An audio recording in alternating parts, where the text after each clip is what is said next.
If you're a professional working with dogs who resource guard, you've probably learned a trades protocol at some point. And in theory, it's very straightforward. Dog has thing, you offer better thing, dog gives up thing. Awesome, perfect, no notes. Except real life is chaos, y'all. The dog guards things that absolutely do not belong to them. The client's timing is aspirational. The environment is cramped. There's a toddler. And now the dog has a knife they stole off the counter. Real story that actually happened to a client of Ellen's. If you've ever found yourself thinking, okay, but how do I actually do this safely in this situation? We made a course for you. Our Trades Protocol for Professionals course walks through when trades are appropriate, how to modify them for real world cases, and how to teach them to clients who are loving, messy humans. So if you want more tools and fewer, oh shoot, moments in guarding cases, check out the course at petharmonytraining.com/trades. That's petharmonytraining.com/trades. See you there. When we're looking at agency like that, like we want to give animals as much autonomy as possible within the constraints of our reality. The components of that are choice, and choice is not do it or else. That's not a real choice. Choice is an availability of desirable options. It doesn't have to be unlimited options. And in fact, unlimited options is rarely realistic, but it needs to be more than one desirable option. It's not do it or else. That's not actually a choice. It's not tea and cake or death. That's not actually a choice.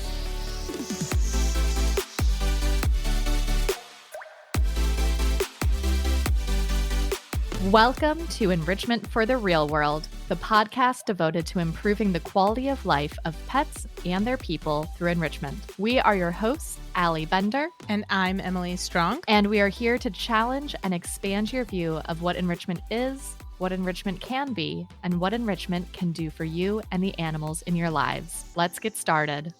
Thank you for joining us for today's episode of Enrichment for the Real World. And I want to thank you for rating, reviewing, and subscribing wherever you listen to podcasts. One of the things that I love for our industry is how much we have started to care about agency for our both human and non-human learners. And that's a beautiful thing. I'm here for it. I'm so excited that that's kind of a trend in our industry. And also we can keep moving that trend forward by refining how we think about agency, how we talk about it, how we assess it. So let's keep going. Let's keep the progress going. And I like to think of agency as 3 dials, 3 different components: choice, control, and predictability. But lately, I'm just going to say this now, and I'll probably circle back to it later. I feel like the 4th dial is skill. And I'll talk about that more later, but I feel like agency actually is 4 dials: choice, control, predictability, and skill. But the reason that I'm calling them dials is because as is always the case when there's like a new concept that's introduced in like the first decade or so, everybody's trying to figure out what it's all about. When the concept of agency got introduced to our industry, it kind of, these things became buzzwords, right? Choice, control, predictability, agency, they all became buzzwords. And what happens, I see, is that a lot of people are thinking of them as like checklists, or like they get bundled together like some kind of morality litmus test. Like if you're not offering choice, control, predictability, agency, you're not an ethical trainer, right? And the where that kind of makes things hard for people is that if you are trying to add all 3, choice, control, and predictability, all at once every single time, you are almost guaranteed to end up overwhelmed or stalling out or confused. And yes, there's nothing wrong with you. That's a function of the way that you have been taught to think about and approach agency. And we are here to help you shift your mindset of how you think about and work with agency as a concept and as a real applicable thing that we do for the learners in our lives. So it's not about doing it more or doing it better. It's about being able to see it more clearly and see it as dials that you're sort of dialing up and dialing down those individual things, choice, control, and predictability separately. And also, I'm going to add the dial of skill, and I'll talk more about that in a little bit. But Allie, I know you have thoughts about this. I know you do. I do, as I was removing my dog's agency while you were talking about Putting his little socky on. putting his little socky on so he can't lick his foot. Oso had a boo-boo a couple days ago. He's wearing a sock, and I think you didn't actually have the opportunity to teach him how to wear it, which is why you're just putting it on now, right? This is one of those situations which will probably make people feel good about themselves in because it's very much a cobbler's kids have no shoes situation. In that, to be fair, this injury is not common. Like he broke his whole toenail off, like all of that. That's not a thing that's happening every day. But before we like really figured out his allergies, his and actually pain too. His norm when he's uncomfortable is to lick his back right foot. And so, like, he would destroy his foot during allergy season before we figured out like a good med protocol for him, before we figured out the right gabapentin dosage for him. Now that he's having like the hind end neuro issues, he would he would just incessantly lick his right hind. So we've had to sock him. It's a verb, by the way. We've had to sock him for much of his life, and I have never actually taught it. So this is a cobbler's kids have no shoes situation. And also, I just watched you do it, and he really didn't care. So you weren't flooding him. He was just like, "Oh yeah, this is a thing. Mom puts my sock on." So I think we can say that he is consenting because you weren't restraining him, and he had zero feels about it. He was like, "Yep, the sock's coming on." So I think that's a really good, like, really apropos example in this moment of like, in a perfect world, we would be doing cooperative care and doing all this training to train him to participate. And that, what you actually were doing was a really good example of care with consent, where you were assessing his stress levels, which were non-existent. He was not stressed. You weren't restraining him. You have a routine and you did it to him, but with his assent. He was like, yeah, socks going on. It's fine. Right. And that's a much more realistic and accessible approach for many, many people in this world than the rigorous training that goes into actual cooperative care. For sure. And then I think part of it is I don't know that you noticed that he walked several times and then came back without his sock. I didn't see that. No. We have to tape and like y'all, okay, this is I should not admit to this. It's so janky. We duct tape it. Necessity is the mother of invention? I don't know. But is it hard to take the duct tape off? Oh, we don't duct tape his fur. You just duct tape the sock itself to like hold it tight. Yes, so that like around the small points of the joints, Oh, okay. Okay. so that it doesn't slip off. I'm glad you clarified that because I was like, why not use medical tape? That's going to be so much easier to remove. Okay, if I was taping his fur, I would use medical tape, but no, I'm just taping the sock itself so that it can't slip off. But we're recording a podcast, so I didn't have time to tape it. So he has tricks for getting his sock off. And I'm sure he knows when it's taped, when it's not. Like I'm sure he can feel all of that. And so literally what just happened is I socked him. He walked the length of the house a few times until the sock came off, came back in here, and now he's lying down on the ground. He is oh so clever. He is like, I don't want this sock. And it's like, as long as you don't lick your foot, then you don't have to have a sock. Yeah, and it's the better of the two options because the other option is he has to be in a cone if he can't. Because sometimes he'll just straight up destroy the sock and rip it off and we have to cone him then. Like, we're maybe getting ahead of ourselves in this episode, but while we're talking about it, I'm just going to go ahead and add that I also do an ROI assessment. ROI is return on investment, because like with Bree, before she got the diagnosis that she had Schmidt syndrome, she kept getting these weird like the one side of one eyeball, the sclera would get really inflamed. And so she had to wear the cone on a regular basis. So it made sense for me to do the work of training her to love her cone. And we did that work. And every time she had a little eye flare up, I would hold up the cone and she would get so excited and she would run and shove her head into the cone. She loved it so much, but it was worth the work to do that because she had to wear the cone so often. Miley, on the other hand, when Copper bit her face and she was messing with the wound on her face, understandably, she was a puppy in pain, and I was like, this is not going to continue happening. We're not doing this anymore. The likelihood of her needing a cone as often as breeded is incredibly low. I do not want to put that effort in, especially because I'm doing so many other things to take care of my puppy. And so I didn't bother to teach her to use the cone. I just came up with other strategies instead. And I wish I could remember what I did instead, but that was a year ago, friends. And I have a very bad memory. So I don't remember what I did instead of the cone, but whatever I did, it worked. I know I put some kind of like analgesic thing that her vet gave on the wound itself and something else. I did something else. I just don't remember what it was. But I didn't do the training with her because the ROI wasn't there. Even though, yes, ideally, I would have given her the same level of agency that I gave Bree. If we lived in a perfect world where we all have unlimited time and resources and bandwidth, but when I have to budget my time, resources, and bandwidth, and it's something that's not going to happen very often, that loses out. That's not where I'm going to put my energy.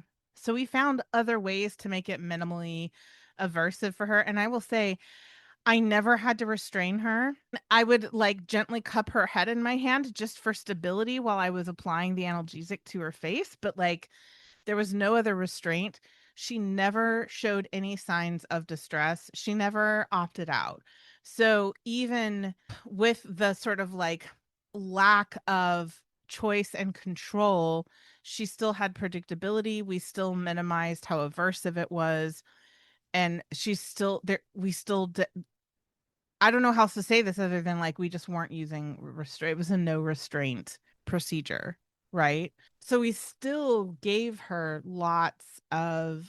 I don't know why I'm talking in the royal we. I don't know where this comes from. I am not multiple people. I don't know why I'm saying we. I think when I started this point, I meant you and I and the decisions that we make, but I just like slid into my very specific story with Miley and just kept using the we pronoun. Little did you know that I'm just living in your walls and I was also helping during that time. Yeah. That's what I meant by we. You're here in spirit and in my walls being a creepy McCreeperton. It's fine. So anyway, the point is that like that's why we talk about them being dials. It's not either they have choice or they don't. Either they have control or they don't. Either they have predictability or don't. We can dial those things up or down to make them more realistic, practical, sustainable for us and for the animals in our care in the moment. And that works very well, and it's more sustainable and less likely to overwhelm people or get them to a place where they're feeling stuck, right? So let's break down the three dials that I think everybody agrees are a part of agency: choice, control, and predictability. And then I'm going to break down skill as the fourth dial and why I think it belongs in the definition of agency. Let's talk about the umbrella term of agency first, because I think that people have a really good general idea of what agency is, but I have seen enough people have their minds blown when I talk about it in the context of enrichment that I think it's worth digging into. That agency is more than about us relinquishing control in these little moments in time, but think of agency as autonomy, and think of autonomy as our natural state of existence, because as sentient beings we evolved in a world that did not have this like strict control, these systems of control, right? So if you observe wild animals, there's nobody who's telling them what they can and cannot do, where they can and cannot go. They have total control over their own lives. To an extent, we could hair split that, like, in certain species, they have to fight for the right to breed, and then not the dogs. I don't know why I said dogs. The individuals who lose the fight don't get to mate with other animals, so they don't have unlimited choices, but they still have total control over themselves as individuals. I'm just gonna insert my existential crisis of, do any of us have free will? And then just walk away from this conversation. No, but thank you for saying that, because right. I mean, if anybody has read Determined by Robert Sapolsky, like, you know that, like, I am oversimplifying things, because yes, there is just a limit as to how much free will any of us have. And also, we're not going to get into that level of existentialism in this podcast. But my point is that there's nobody who's putting animals behind a fence or on a leash or making them sit or heel in the wild. Animals have they drive themselves, right? They're the ones driving the bus for their lives. So our goal for agency is to give animals as much autonomy as possible within the constraints of our real. Wow, that's not a word. Let me try that again. Within the constraints of our reality, right? We can't just open our doors and be like, run free, Willie. Like, I believe in autonomy. You make all the good choices and you get to decide where you live and where you go and what you do. That would go badly for everybody. So that's not what we're saying. But that preview, that's why I think skill should be one of the dials in agency, but we'll get there. We'll get there. Okay. I'm just dying because literally the past like 2 days with Oso being out of my sight, I'm like, make good choices. You're like, run free, Oso, make good choices. But you're not letting him out the front door unattended. You're letting him out in the backyard. In the backyard, unattended, without a cone. Right. So some degree of autonomy, but as much autonomy as he can have, but he's still in the yard. Right. So let's break down when we're looking at agency like that. Like, we want to give animals as much autonomy as possible within the constraints of our reality. The components of that are choice, and choice is not do it or else. That's not a real choice. Choice is an availability of desirable options. It doesn't have to be unlimited options. And in fact, unlimited options is rarely realistic, but it needs to be more than one desirable option. It's not do it or else. That's not actually a choice. It's not tea and cake or death. That's not actually a choice. I want to also point out that choice includes the learner's knowledge that they have choice and ability to make those choices. So there's oftentimes we have this illusion of choice where we're like, well, I'm giving you the option to either, I don't know, go outside or stay inside. But if you're working with a puppy mill dog who has spent their entire lives in a 2x2 foot crate, they have no idea that the open door signifies that they have the option to go outside. They may have never been outside. They don't know what outside is. They don't know how to go outside. They don't know why they would make that choice. So giving choice includes, I don't even know how to say this. Hold on. Let me think about it. So giving them choice includes making sure that they know what choices are available to them and they know how to make those choices, and they can make those decisions because they know what the pros and cons of each decision is, right? So it's not enough to just make the choices available. We have to make sure that they are aware of what those choices actually mean for them. If I go outside, I get to play in the yard, I get to go potty, but I have no shelter and I'm exposed to the elements. If I stay inside, I don't have as much room to run around. I can't go to the bathroom, but I'm protected from the elements. Those are the decisions that they need to be able to make in order to truly have the choice. I want to give a silly human example to make it clear that let me step back because you used a fantastic example of like a puppy mill dog who has not had all of these experiences and all of that. And sometimes I'm going to say this for humans, but it also seems to be true for some animals. Like there's some anecdata there of just like not even thinking of that being a possibility. That is also a part of it. So you and I were talking about before we hit record that I, for my entire life, have been a guesser. I am guessing what people want. I'm trying to navigate, like, if I say this, they'll say this, and then I'll say this, and then they'll say this. And social anxiety is a trip, friends. And a month or two ago, someone who works at a vet clinic we pair with or we partner with reached out to me and said, "Hey, I see you're doing a local seminar. Could we have a table at your seminar?" And literally the first words out of my mouth were, "Oh, I didn't know you could do that. You can just ask, you can just ask to have a table at a seminar of somebody who you have a relationship with? What?" Like it was, I literally would never have thought of that. So, yeah, so it's not just based off of having like a traumatic past or having these really aversive things happen when you make decisions. It can sometimes just be like, I literally never thought that was a possibility. It wouldn't have occurred to me. Yeah.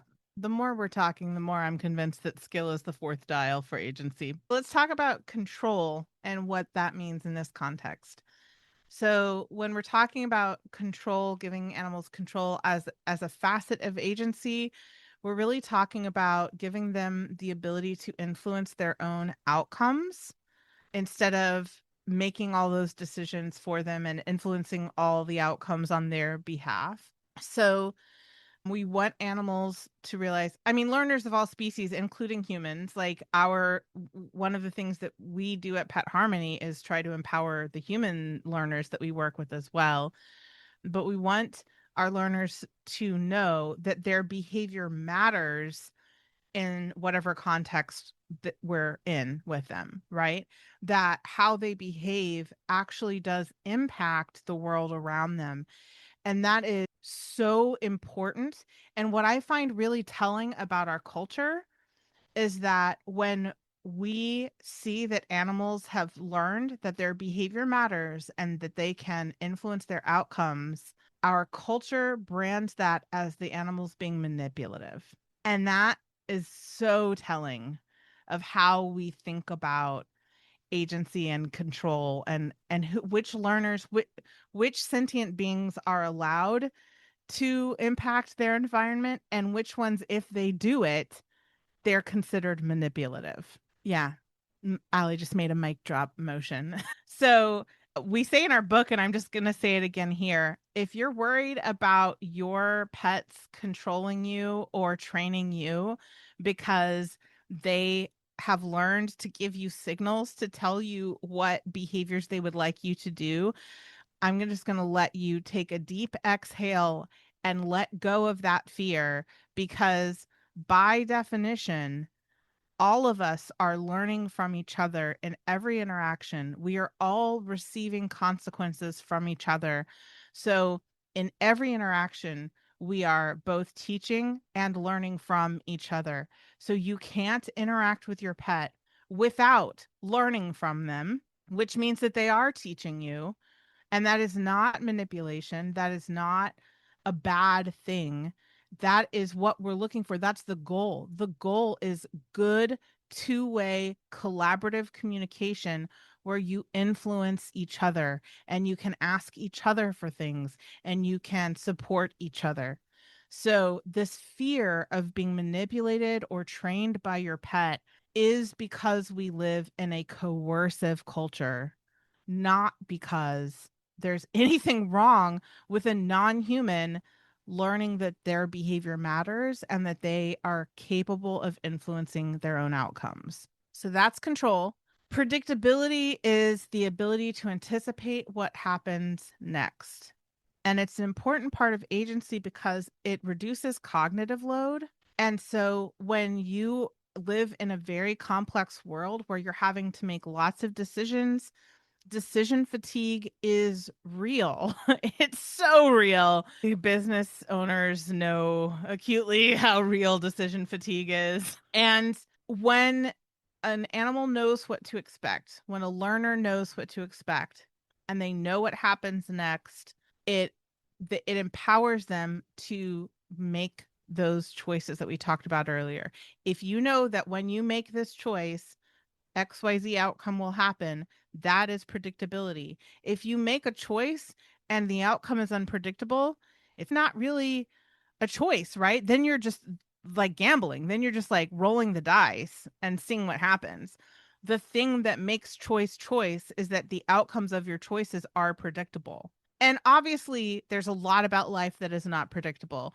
The world is an unpredictable place, and the decisions that humans make no kind of sense, and weather is confusing, and everything, climate is confusing, the entire world is confusing. So obviously nobody can have Allie's just dying out. I just need you to know that Allie is dying at me right now. But the point is that, like, obviously nobody has 100% predictability or certainty. That is not realistic. That's not practical. That it doesn't happen in the real world, in nature either. We evolved to live on an unpredictable planet, and that's just life. But we can provide as much predictability as possible in the context where it matters. Like, for example, when you want your pet to learn how to make good life choices, you should probably set up the environment so that the choices result in predictable outcomes. Right? That is within the sphere of our influence, that we can do that for the learners in our care. I'm just dying because you spiraled so quickly. That it wasn't even like a snowball. It was like an avalanche that just happened. Because let's be real, the world is on fire right now, and nothing is predictable, and I have no idea what tomorrow is going to look like. And but I think, like, aside from the humor your spiral brought me, I think the salient point there is, like, we are living in a world that is very unpredictable right now, at least in the United States. And we are getting to see firsthand how stressful that is, that from moment to moment we don't necessarily know what's going to happen in our lives. And so I think of, like, oh man, this is how some dogs feel. This is how some pets feel, of like not knowing what to expect on a daily basis. And it is taxing. Yeah. And I will say that I'm not trying to throw anybody under the bus, and my parents are amazing. And also, I had a parent who could be unpredictable, and the anxiety that brought me as a child of not knowing what the responses were going to be had ripple effects out into adulthood. And I've been in therapy for years, and I have a great relationship with my parents. And again, I'm not throwing them under the bus. They were extraordinary in so many ways, and they did the best that they could. And I'm not a parent, so I don't get to criticize. Like, it is what it is. And also, the unpredictable parent was not intentionally unpredictable. Like, there were valid struggles there as well, right? So I'm not saying this to shame anybody, but even with therapy, and even with a really beautifully restored relationship where we have a really good trust and communication, I still see myself almost reflexively acting in ways, or having anxiety spirals about things related to predictability because of those childhood experiences. And so it's really the concept of secure attachment, and how that impacts the agency that we can give our pets, and how predictability is such an important part of secure attachment, and how secure attachment is such an important part of agency. It's all interrelated, and it is so impactful. It is so important to have if nothing else, predictability in your relationship with your pets as much as possible. All right, now I'm going to talk about why I think skill is the fourth dial of agency. And you've probably figured it out based on all the context. But learners have to have the skill to make the choices and to know what outcomes the choices will be, the outcomes of their choices will be, in order to actually have agency. So I'm going to tell on myself as consultant back in the day. I would say about a decade ago, I was really, really invested in giving my clients agency. I wanted them to have the freedom to make their own choices. And so it felt really coercive to me to tell them when they needed to schedule their next session. So I would tell them, I want you to work on this. When you get to this part in the plan, email me and we can set up your next session, but take whatever time you need to work on it, and then we'll pick it up again when you're ready. And it took me a while to figure out that that was a terrible model, and that was not helping and supporting my clients, because they did not have the skill to recognize when they actually needed help and support and when it was actually time to book another session with me. And so they would just wander off, and we weren't actually getting follow through, not because they didn't want to keep working with me, not because they were unhappy with the job that I was doing, but because I had given them more agency than they had the skill to utilize. So they couldn't make good choices about when to schedule with me because I was assuming that they had skills that they didn't have. And as soon as I realized that I was not in fact giving them agency because they didn't have the skill to make good choices, and I just started telling them, let's meet every 2 weeks. We're going to do this, and then in 2 weeks we're going to work on this, and then in 2 weeks we're going to work on this. My follow through shot through the roof. It got so much better. And I realized that when I had been practicing as a behavior consultant in Austin, I had that structure built in just because of where I was seeing clients. I was working with birds through Austin Parent Society, which I co-ran, and people couldn't adopt their birds until we saw that they could actually successfully work through the behavior issues in their homes as fosters. And in the barn where I was working, the horses were there. People had to come to see their horses. And so they had to work with us every week.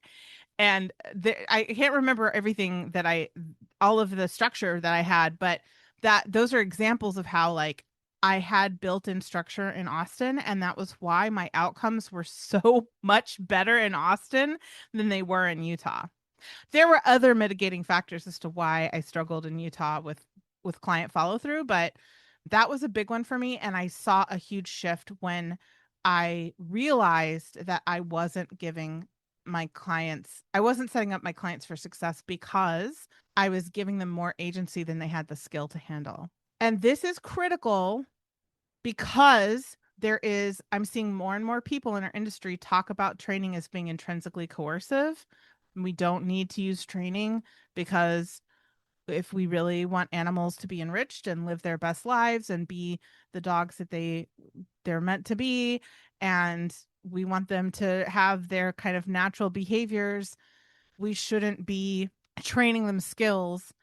And that is not fair to either the animals themselves or the humans who live with those animals, because there are no unskilled animals in the wild. The reason that animals in the wild are completely empowered, as much as any being can be empowered, is because they learn skills from their parents or social group or however their social structure works out. But they are highly skilled at surviving in their environment. And so it is not okay to deprive the learners in our care of the skills that empower them to make good choices. I'm going to add an unformed addendum to skills that may be its own dial. I don't know. It struck me as you were talking of not just having the skills, knowing how to do a thing, but also having the bandwidth to be capable of doing the thing. And this is true. I have human and dog examples. So the thing that I was thinking about as you were talking, two things. One is in Brene Brown's book, Atlas of the Heart, which I think everybody in the world should read. Honestly, we should all better understand our emotions and be able to talk about it and verbalize them. But one of the things that she talks about in that book that like really, really struck home for me as somebody who works with challenging cases and people who are having a rough go of it, let's just say that, is that when you are overwhelmed, you truly can't make a choice. Your brain is like, I can't do that. There is no, neurons are not available for this. We're doing other things right now. As you were using that example of the booking process for clients, I think of once I learned things like that, I'm like, okay, let me suss out. Do you just need me to tell you what to do? Like, is it a kindness to you to just say, here is the choice? And you're like, cool, that is exactly what I wanted. So that was one thing I was thinking of. And I've seen this in my own healing journey. So I told you that today was my last PT day. And so I've been in PT for, sorry, physical therapy for many, many, many months. And for several months, I was going 3 times a week. I was doing my at-home exercises religiously. And I have fallen off the bandwagon a little bit. And I realized that in the last few weeks as, I go to my physical therapist and she's like, how you doing? And I'm like, well, I am doing well and I can do things. And also I didn't necessarily do the things that you told me to do. And so in thinking back through that journey of like, what made me ideal cooperative client to like kind of meh, like it's happening client. And I realized it was a bandwidth issue of you and I have been working round the clock on some different projects. And that means that I'm working extra long days, I'm working some weekends, all of that. And so by the time I have time for physical therapy in the evening, I'm like, I do not have the bandwidth. Like, let me just sit here and stare into oblivion. So even though I have the skills to do those things, I don't have the bandwidth necessarily to do those things. And the dog example that I realized is for Oso, I've talked about our house setup a bit, but before on the podcast where we have 3 stairs that go down to our back door. And as his mobility, yep, that's the word, as his mobility decreases, those stairs have become increasingly harder. And y'all, I just have to say, I after this like whole healing journey and breaking my legs and like having to relearn how to walk, stairs are so flipping hard. I can't believe that any dog learns how to use stairs with 4 legs. Like it took me so long to learn stairs with 2 legs. I can't even. It's amazing. Anywho, and our stairs are particularly steep, narrow, very difficult, which I learned the hard way. So for him, we open the back door of like he says like I want to go outside. We open the back door and he's like, but I can't go downstairs. He knows how to go down the stairs. He has the skills. He doesn't currently have at some points in time, he doesn't have the physical ability to do that. So it's not just it's not just knowing the skill cognitively, it's also being able to perform that, whether that's having the mental and emotional bandwidth or the physical ability to perform that skill. Yeah. And I will just say your stairs are particularly steep. The ones, especially down to your basement, I've always had, even as a child, I've had a hard time walking downhill and downstairs because my knees and hips have always hurt, like since I was a child. And I know I don't have arthritis. I just know now that I have a connective tissue disorder that has always made it painful to walk down hills or downstairs. And getting down your basement stairs is mildly anxiety inducing for me. Bruh, same. So yeah, it's an exercise in empathy to see how hard it is for us bipedal creatures, and then map that onto a quadruped who maybe doesn't even understand the concept of stairs. And like, I can use a handrail. He can. It's just, I just new respect for animals using stairs. Who navigate hard places. Yeah, yeah. I forgot where I was going with this. Oh yeah. So we'll say for sure we've got 4 dials: choice, control, predictability, skill, and then maybe there's a 5th dial of bandwidth, although that might just be like, you know how some dials have actually 2 dials built into one? I'm thinking of like in a sound studio, like some of the dials are like double dials. That it might, the bandwidth might be a double dial of skill, but it might be its own. Let's just make, for simplicity's sake, ignore everything I just said and say that it has 5 dials. Agency has 5 dials: choice, control, predictability, skill, and bandwidth. There we go. So now let's talk about how to use the dials when we are thinking about meeting our learners' needs. So think about a dog who has lots of choices, like you've got unlimited types of toys in your house, but this dog has no control. They don't get to choose when they play with the toys. They don't get to choose where they play with them. They don't actually have the skill to use most of the toys that are available to them. So you can have lots of choice and still have no control if you're not the one who gets to make those decisions, or if the choices that you make don't result in different outcomes, right? So no matter what you do, the outcome is the same or is controlled by somebody else. That's the choice dial is dialed way down or way up, and the control dial is dialed way down. Or we can think of an animal who has lots of predictability but no choice and control. They know exactly how their day is laid out by the humans, but they don't have any choices available to them. They have no control over their outcomes. Their day is just dictated from dawn to dusk. That's a high predictability dial, really low choice and control dials, right? Or we have a well-meaning plan where we have no skills because we believe that training is coercive, and we also don't have predictability because we're chaos goblins and we don't provide our animals with any kind of predictability, but we're trying to give them agency, so we give them lots of choice and control. They just have no predictability or skill to deal with that. Those are the animals who usually end up creating chaos or harming themselves, putting themselves in harm's way, because they don't have the skill to navigate their environment. So if you're aware of these different dials and you have the ability to change the individual aspects of agency for your learner, it's first of all more sustainable. Secondly, more efficient. Efficient first, and then sustainability comes from efficiency. Whatever. I didn't say this is going to be a linear list, y'all, but also it's less stressful for the humans because you can see exactly why what you're doing isn't working, and you know which dials to turn to make it work better, right?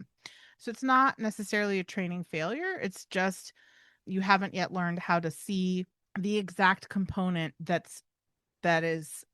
needs adjustment, right?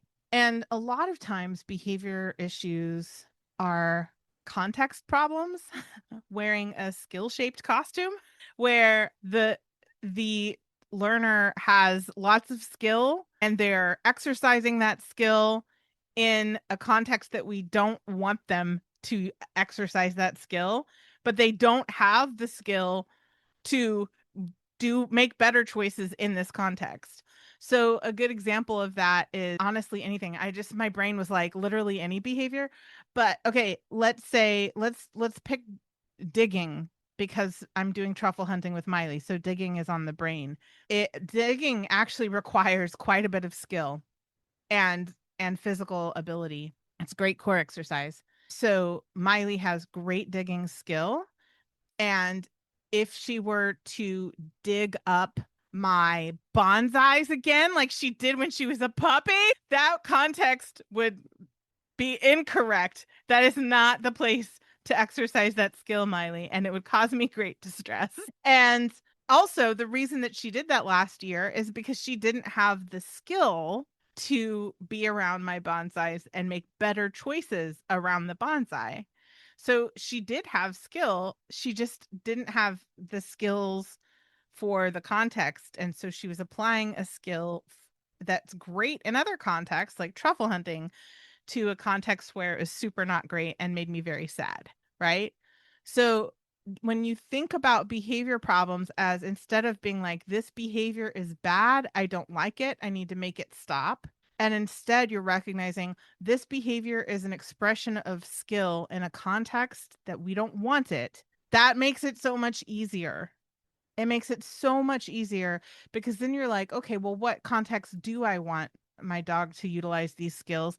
And what skills do I want my dog to utilize in this context where that other skill's not awesome? Right. And that's just easier. That's emotionally easier.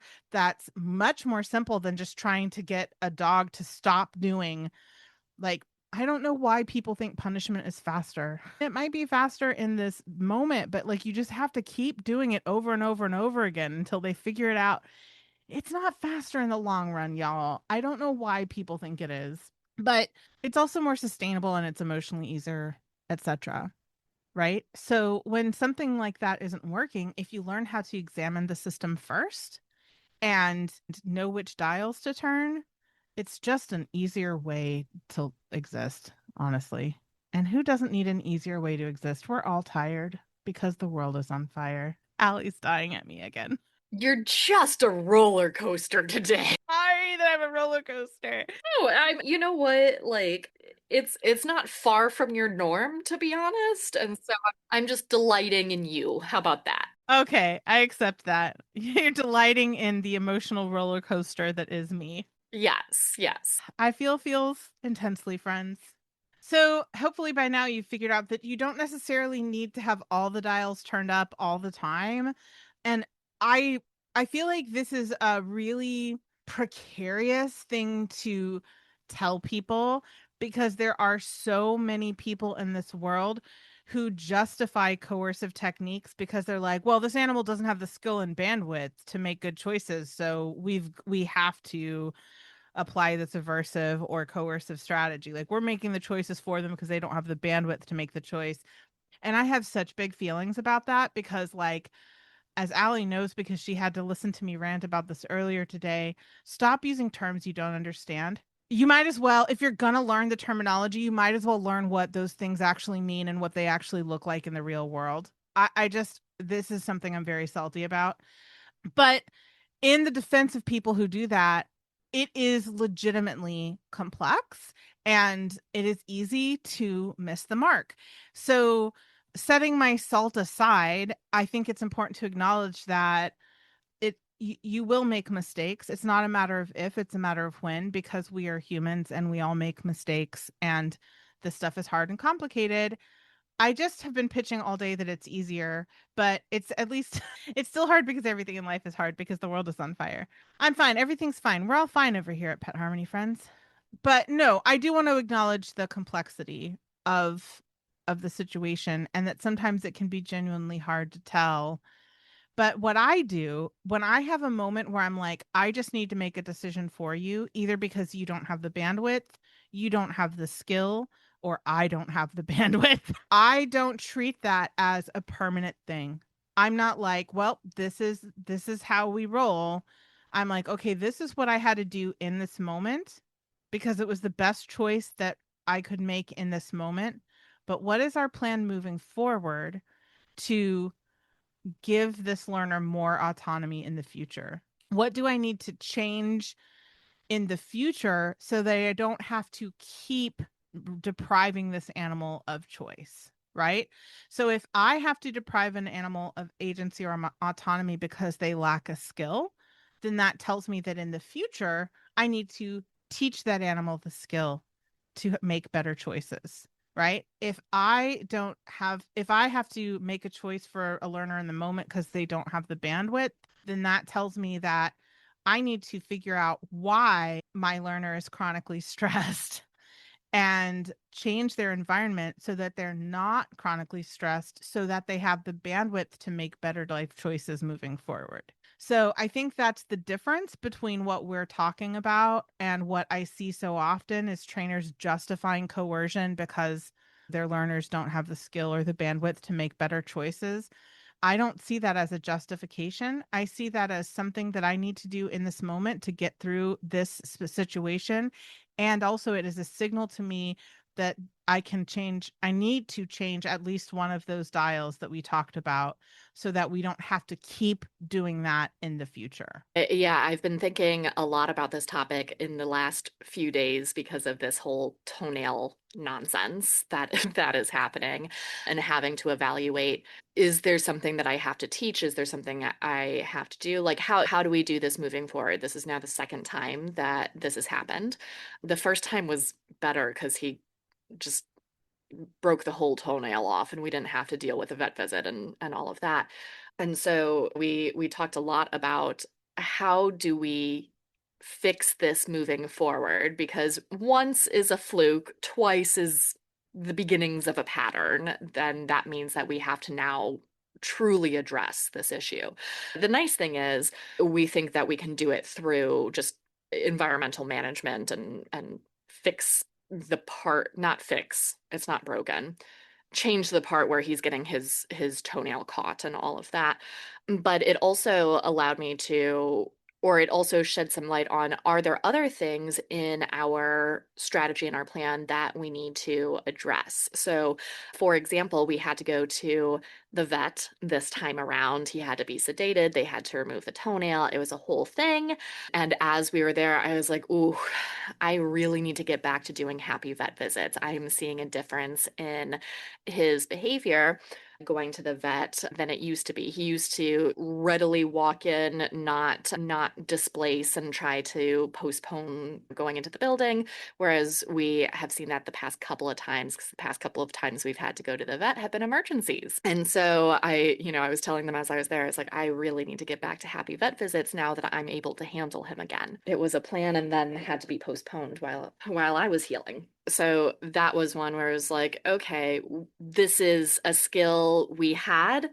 We no longer have it. We need to get back to doing that again. The other thing that I've been noodling on as we've been going through this, because his little foot is in pain, we're seeing a change in his gait because of that, and that is causing additional hind end pain and gait wonkiness and just like all sorts of, like, it's just a snowball effect when a foot is affected. And so he's needed a lot more help the last few days with us keeping his back end up, walking, going down. We're not even attempting the back stairs. We go out the front now with that one step and help him down that one step.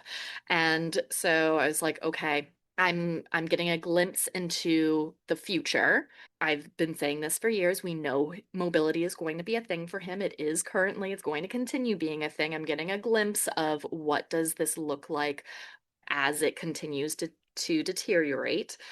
And so yesterday was the first time that he like half falls, half chooses, where he's like, my legs are tired and I'm just gonna lie down, but it's very much like a plop. Like it's a controlled fall that's happening. He's like, I'm just gonna be down for a moment. And so yesterday was the first time that I experienced, at least. I don't know if Alex has I'm sure he has, because Osu's mobility has been such a roller coaster while I was healing and all of that. But yesterday was the first time that I experienced that he needed help getting up from lying down from me. And so I did it once. It was a little awkward and all of that. And so, as he's continuing and I'm like, okay, this is going to be a thing. I started thinking of how can I make this better for him. I can't necessarily teach a skill per se. It's a physical issue. We are working on, I call it his PT now. So like I am working on strength building for him. I am working on proprioception, and also he's a 14-year-old dog with neuro hind end issues. Like there's only so much I can do. So it's like, well, I can't really give him a skill per se more than what I'm doing. Choice, at some point in time, we do have to leave this spot. So yeah, like we can hang out and he can rest for a little bit and watch the world go by. And at some point in time, maybe 6 hours from now, I would like to go back inside my house and not be here. And so one of the dials that I was like, "Ooh, you know what could work for this would be predictability and adding a predictability cue to this." So, and we've been doing more and more of that as we have had to physically help him more, which is a decrease in agency, us having to physically help him more. So we have Are You Ready? And we've been using that for other things. So he knows like something's going to happen. So I did the next time that he control fault, I did an Are You Ready? And I saw him like shift a little bit, like, okay, something's gonna happen. And it's like, okay, I'm gonna take that as consent. And then a 1, 2, 3 lift, lifted him up. We continued walking. He then that I feel bad for him because I helped him get into the raised bed. He was like, I want to be in there where it's soft. And I was like, okay, buddy, I'll help you get in. For as much as I try to keep him out, like, no. So, he hung out in the raised bed for a while, then barked that he wanted to come in. And so I went out there and I was like, okay, we're gonna do our predictability cue again. So I did the same 1, 2, 3 lift, but on the three, he like started like he was like, okay, we're doing it. Like he did the little like push up with his muscles, like we're doing it. Oh my God, it was so cute. And then I mean the nice thing is that he learns associations from me very quickly. Like I'm a very, very predictable person for him. And it's very clear when I am teaching a thing, when I am purposefully saying something to him, like he and I have that locked down. So like it truly only took like the one trial. And then he was like, 1, 2, 3 lift means you're going to lift me up while I'm lying down. So I'm going to help you this time. And yeah, so that's an example of going through the process of, okay, this thing has happened. I realize that it is suboptimal. What do I need to change? What do I need to focus on? What can't I change? But where can I make this better? Yeah. I mean, we've got something similar with Copper. He's 17 as of this month. And when Chuck has to get up like way earlier than I do. And so he had been taking Copper downstairs with him and doing his morning routine and then leaving for work. And Copper would sleep on the sofa until Miley and I got up. And then Miley would be like, Copper, you're going to wake up and go outside with me. And Copper was like, yeah, okay. He would struggle to wake up, but then like once he was up, he's like, oh, outside. Okay, let's go on an adventure, Miley. But we saw that he was just really struggling to like wake up when Miley was waking him up. And I was like, I think he needs more sleep. He's older. So we decided to let him stay upstairs and sleep that because like then Miley leaves him alone. He can sleep as long as he needs to. And we open the top baby gate so that when he's ready to wake up in the morning, he can come downstairs. But I leave the baby gate at the bottom of the stairs closed so that Miley can't go up and wake him up. And so he'll just come down and wait at the baby gate at the bottom of the stairs for me to let him out. That's actually where I went because I heard him barking at me like, I'm up, let me out. So like creating some predictability and giving him choice to come downstairs. But now we're struggling with this because I've watched him walk downstairs, and in order to do it, he has to splay his hind legs out really far. And he sort of like frog or like crab crawls with his back legs, and his front legs are like doing most of the work. But I've asked him, like, do you want me to carry you down? And he's like, no, I got this. I don't need your help. I'm a strong, independent man and I can walk down the stairs myself. So we're navigating now. What does it look like? So I actually tried keeping the top baby gate closed. So he'll bark at me, and then I use a little sling. So he still gets to walk on his own, but I'm giving him some support because he said hard no to me picking him up. But I can't watch him do the crab walk. It's just so sad. It's stressful. So we're navigating, like, just slightly turning those dials to give him as much autonomy as possible while still giving him the support he needs. But now he barks to let me know that he's like, I'm ready, let me out. So it's an ongoing iterative process. You're never done. What, autonomy looks like for animals at any given moment in any given context changes, and so you have to adjust accordingly. But if you know that the dials exist and you know how to assess which dials need to be tweaked, it's just easier. Like, it was a much easier process for me to problem solve that and go, okay, well, the solution to this is close the top baby gate too and use a sling. That was so much easier than, like, oh, we need to teach him a different way to walk down the stairs. Like, now we have to train him to do sideways, which would be a ton of training, and I don't want to do that. Or to be like, no, you don't get to go upstairs anymore, and where he wouldn't get as much sleep because he sleeps much better in the family bed than he does downstairs. Or to say, you don't get a choice, I'm going to carry you regardless, buddy. Like, knowing that I had those dials available to me helped me to adjust our plan and still give him as much choice, control, predictability as possible while still giving him support, right? Oso also does the I can do it. Like, you can't, but okay. Right. You reminded me of my grandfather, who was hostile when we suggested that he should stop driving and we tried to take his keys away.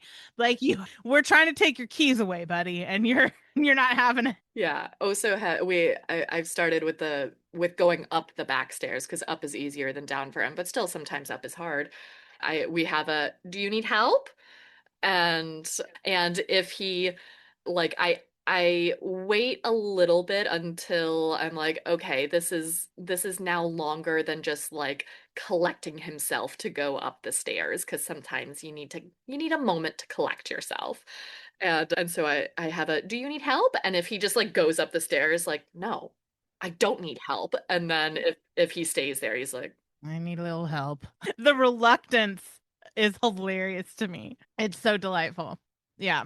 So I think the way, and this is relevant to both pet professionals and pet parents, the way to learn how to use those dials better is to ask, like, where does this animal already have lots of choice? Is this a situation where we can restrict choice without impacting overall autonomy or even improving overall autonomy? Where do they lack control? Can we give them more choice and control now? Or do we need to first onboard a skill before we can give them more choice and control? Is the reason that they can't currently have choice and control because they lack a skill? What feels unpredictable right now? Can we add more predictability? Like Allie's 1, 2, 3 up is a really beautiful example of adding predictability. Who is initiating it? Who is soliciting it? Are you doing it to them, or are they saying, hey, let's do this thing together? And I think another one that I would add is, to your point with the bandwidth dial, if they can't do it because they're chronically overwhelmed, how can we change their environment and routine so that they're not chronically overwhelmed anymore? Like, how can we get rid of chronic stress? So those are the questions that you can ask yourself to identify which dial or dials you need to tweak to be more targeted in solving agency related problems. And being able to do this reduces burnout, it prevents overtraining, and it protects your relationship with the learners in your care. And also, this applies to you too.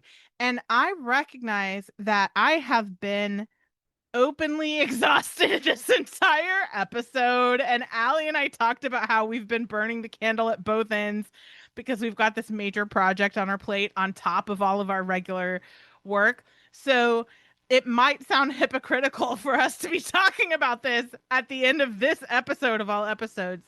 But I think our current situation is actually a really good example of how like life isn't perfect. And sometimes you just are overwhelmed and sometimes you just are overworked. And no amount of zhuzhing your enrichment plan for yourself is going to change that.